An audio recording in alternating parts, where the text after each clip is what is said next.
Hello and welcome to Springwatch. Today we're in Stowmarket in Suffolk and we're exploring all the wildlife along the River Rat corridor that runs into Stowmarket. And now over to me somewhere else. Michaela, stop doing that. So we're in this valley, this green valley that comes into Stowmarket from the one house end near the Shepherd and Dog. And it's absolutely thriving at the moment with wildlife, with plants, with insects. So in this video I'm just going to share some of the wildlife photos and videos that I've been collecting and friends and neighbours have been collecting. We've got pictures of badgers, of moths, of hawks, all sorts of stuff. So today we're just going on a journey down this River Rat valley. The river is largely hidden as it meanders into Stowmarket, but it's this seclusion that makes it a great habitat for all sorts of wildlife. The river comes into Stowmarket down near the Shepherd and Dog pub, coming underneath Burford Bridge before disappearing again. It then pops up at places like Wash Lane, where you can get a little glimpse, before finally emerging at the other end of Stowmarket and meeting up with the River Gipping before flowing into Ipswich. The spring snowdrops are now long gone, but the river round Danecroft Cottage is still buzzing with so much wildlife that several of my neighbours have been documenting. Though it's close to a busy town, this green corridor is home to a surprising array of wildlife. Badgers live by this river. I caught sight of one on my wildlife camera. And my neighbours had a whole badger family in their garden.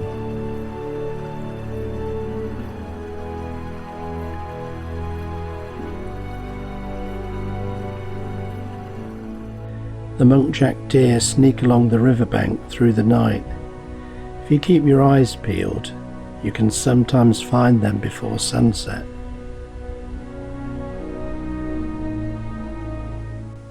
They even sneak into people's gardens and drink from the pond.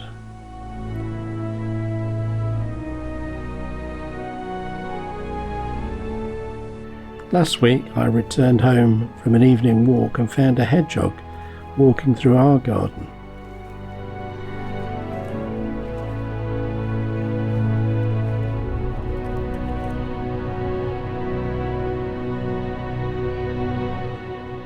We had a pair of hedgehogs visiting our garden at one point.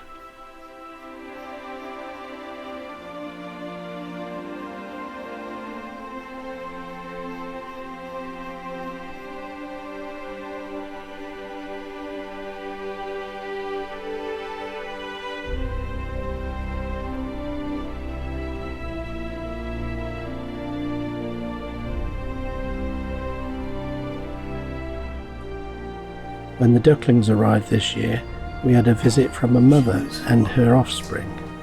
She was losing some of them in our landscaping, so I went out to rescue them.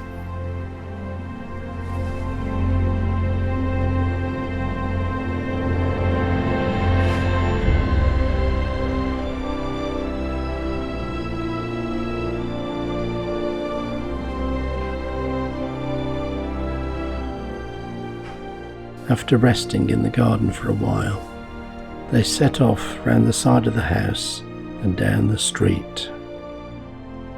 We have had other visitors to our garden, such as this female sparrowhawk.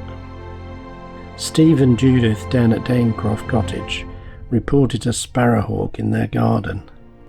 There's a sparrowhawk on our pond. There it is. dipping in the water. It's been around for about 5 minutes. So I went down and set up a wildlife camera with them to see if we could get video of it. We set the camera up, and sure enough, at 4 AM one morning, the sparrowhawk visited the grounds of Danecroft Cottage.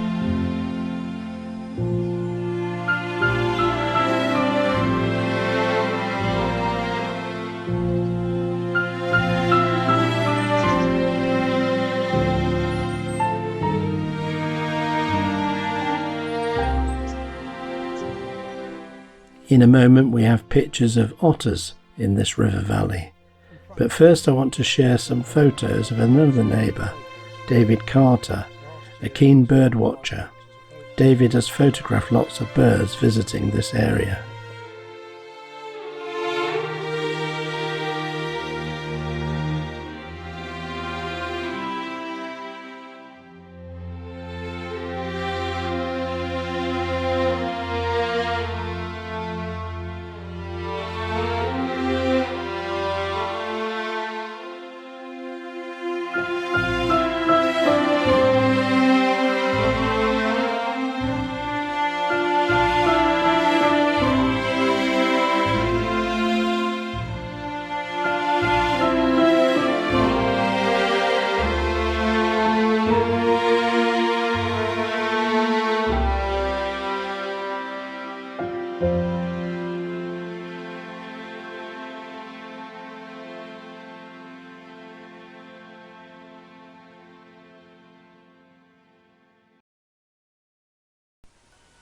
During the night, the riverbank has other visitors too.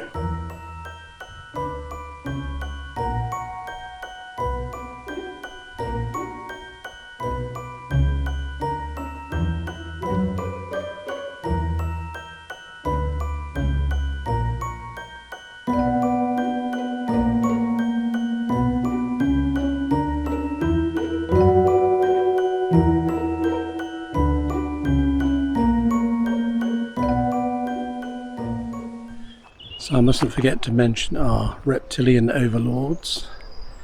The common toad is resident in this valley, and the common toad is a protected species. Also the great crested newt lives in this valley, and they've been having babies recently, and they're a protected species as well. I don't know if you've ever engaged in a bit of lepidoptera. I don't know if you've ever engaged in a bit of lepidoptera. I don't know how many of my viewers are lepidopterists. I don't know if you've ever engaged in a bit of lepidoptery.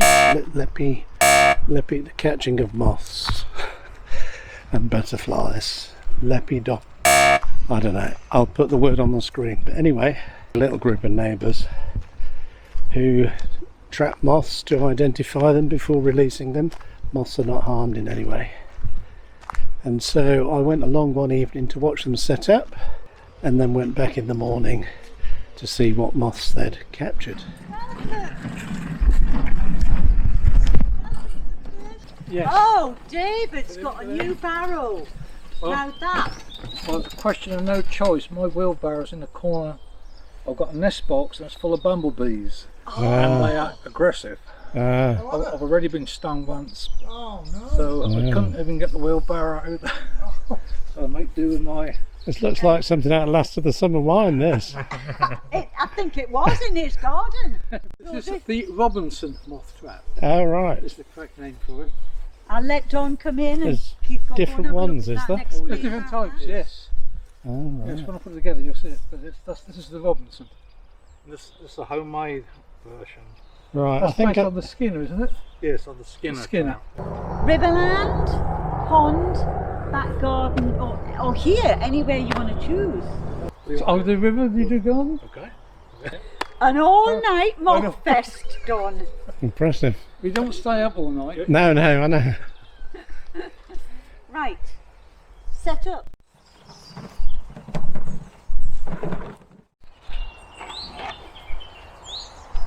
Does it have a special bulb? Yes, it's a mercury vapour bulb. Right. They are the best. Right. You can get various bulbs. I mean, even the ordinary domestic light bulb will work. But moths tend to see an ultraviolet. Right. So this is tuned. This is tuned for that. Especially for moths, right? Yeah. Yeah, because you only have to leave the house lights on and the door slightly open, and they'll come in. But if you're especially trying to attract them, Yeah, ultraviolet is the best, and this is a mercury vapour bulb.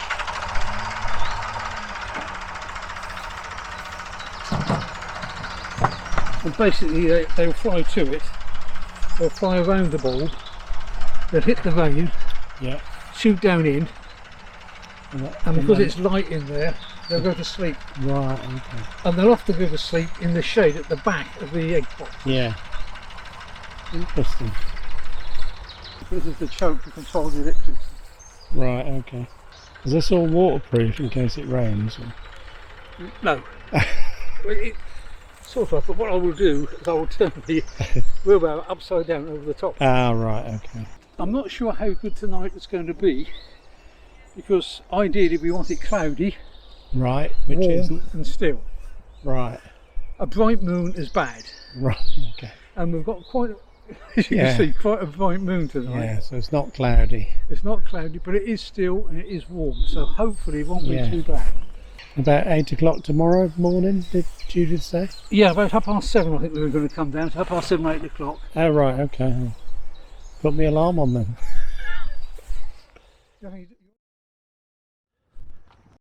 So it's about 7:30 in the morning, and I am wandering down here to go and see some men looking at moths.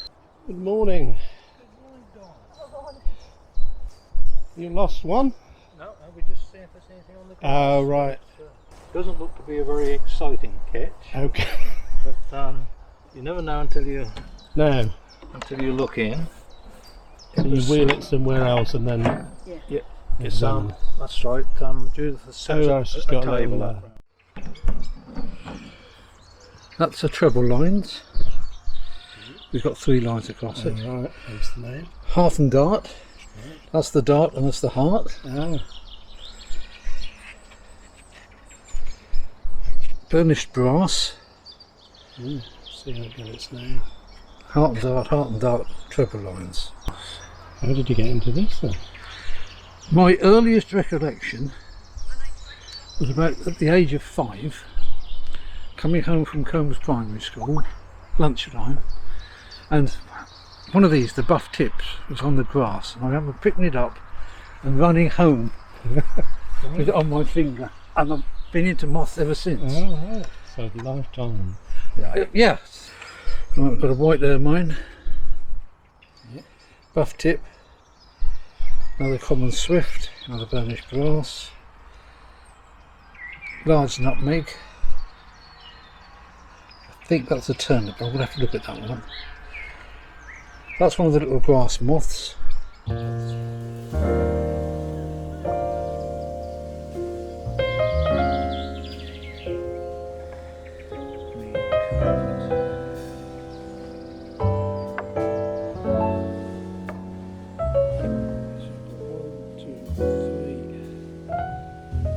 See when it...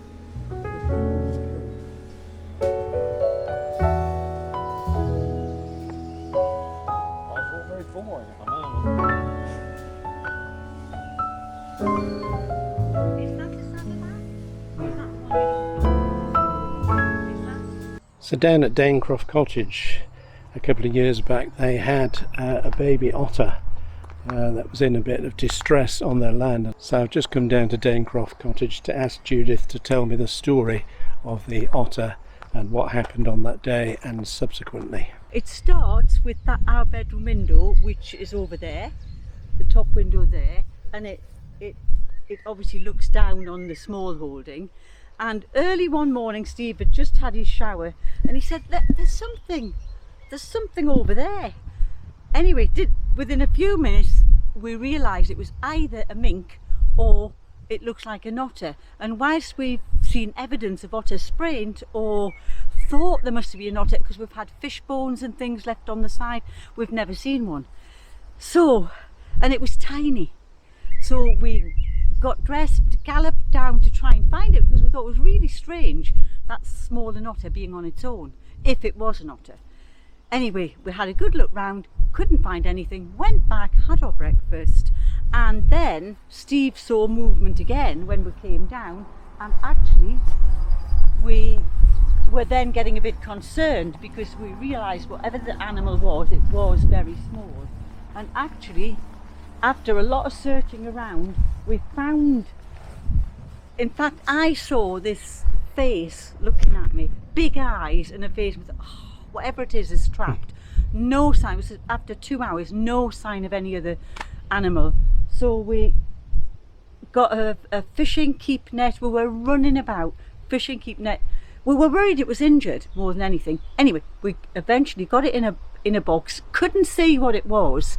It all happened so quickly, and decided to ring the RSPCA for advice. They said, get it to your vets, they would pay, we had to do all that. And then got it to the vets, and it was only when the box opened with a vet, and we all went, you know, wow, because it was a tiny baby otter, and they thought it must have been abandoned by the mother, because sometimes at that time of year, if they have too many cubs, they will deliberately lose one. So they said the best thing to do, it wasn't injured, bring it back home, put it back where it was. Well, dog food, cat food, looking on the internet, all of that. And we did put it back here, but in fear and trepidation, because we thought, well, we've killed it. Yeah. Probably we'll never see it again. All day we stayed well away, but there was no sign of it until about 4 o'clock. Oh, that was the other thing. When Steve first saw it, it looked as if it had come through the electric fence. But and that's another reason we were concerned. No sign. Winter, March, it was March, beginning to get dusk, and I think Steve was coming to feed the animals, and he's got very sharp hearing, unlike me, and he heard like a screechy, unusual sound, and when he looked, this baby otter was now on the far side, heading for the river. And we knew, we'd been told by the RSPCA, if it isn't found by its mother, it's got very little chance of survival. So again, we thought, well, we've only got one chance, we've got to try and get it. The RSPCA, if we did get it again, to ring them, and they would look after it and care for it and see if it was strong enough to be taken to another river. So this tiny little otter, keep net, box, everything, and we managed to get it where we think it might have come out of the river, which isn't far, just this side of Tinkler's Meadow, between our tree and Tinkler's Meadow. And in due course we did ring the RSPCA. They had to come from King's Lynn and rescued the otter, and when she saw it, she said it must have been abandoned, it's far too small, they stay with the mother for quite a long time. And she said, we'll just do our best. And that was the end of it. We did ring up to try and check on it, but you sometimes can't get through to these places, they're too busy. But several months later, remarkably, Steve got a phone call, it would be the September, and said, how would we feel? The otter survived, it's been taken to the New Forest, the sanctuary in the New Forest, looked after by a volunteer, brought on, and is strong enough to be released. Would you consider releasing it back on your land? Which we didn't know they would do or not. Anyway, we were absolutely thrilled, and that's what they did. And to our surprise, she then asked, it's bonded so well with another otter, is it okay to release 2? And they did, and they came in September, and I'll just show you where it was released, because we had a couple of people. We had the Stowmarket Wildlife Trust people came, who've been so supportive of what we've done here. But it was getting darker, and it came in a minibus all the way from the New Forest. Wow. Remarkable. These 2 big boxes, and released on this ledge of the pond here. And there's a tiny bit of film. It was really hard to film it, but I have got a tiny bit where there's a real lovely looking otter just coming out of the box, and one went that side of the bank, one went this side. So they were released in this, obviously the vegetation was low, but they were released here, and it was an awesome wildlife experience. I mean, we know that they're so secretive, and we've known they're in the river valley because one's been, I think it was sadly killed, but the bridge where the shepherd and dog is, and another one seen just on our neighbour's land there, and we see what we are sure is the sprint, and I'll show you in a minute where we think the otters. We've got so many fish in the pond. She thought, and clearly it's an issue sometimes with a fishing river, but this river, apart from the ponds that have been created, people can't come. It's private life, people can't come and fish, so the otters are welcome on our land and through the museum land. So we hope the otters have thrived, but we've not seen them since the release. And she said although there were 2 that had bonded, it might well be when they've got a lot of space, they go their own separate ways. There, you see there, the reed is flattened. Yeah. Just coming down. When you go around, you'll see it again.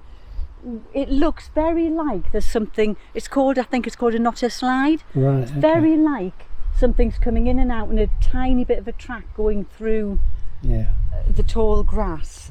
So we're hopeful. There's loads of fish in here which need thinning out, and we hope the otter is doing that for us. Look, to me, that is a slide.